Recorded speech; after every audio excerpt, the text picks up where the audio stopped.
Sigura muna tayo ngayon, guys. Dadalhin ko itong Defender sa gasoline station kasi papalagyan ng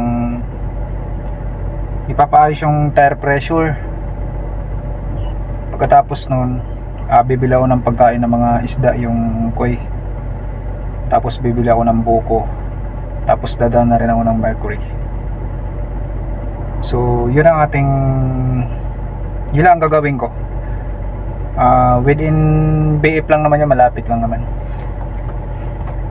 So alright, let's go.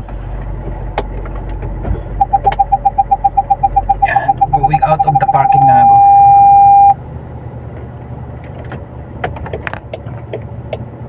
Yan, alala lang tayo dito kasi blind spot.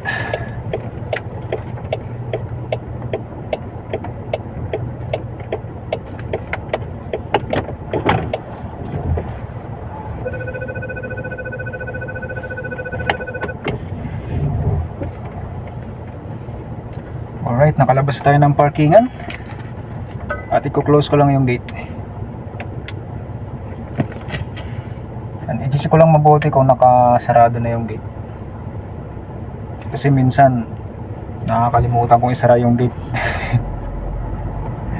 Napapagalitan ako ng boss ko. Hindi ko nasasarado yung gate. Palabas na rin ako ng village.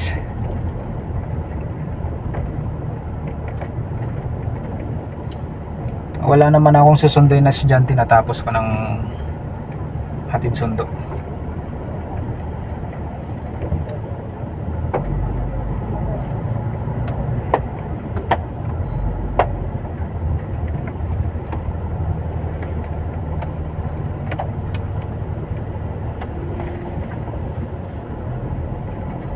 Lumalabas kasi dito sa panel niya na hindi pantay yung tire pressure, kaya pinadala ni ma'am sa gasoline station.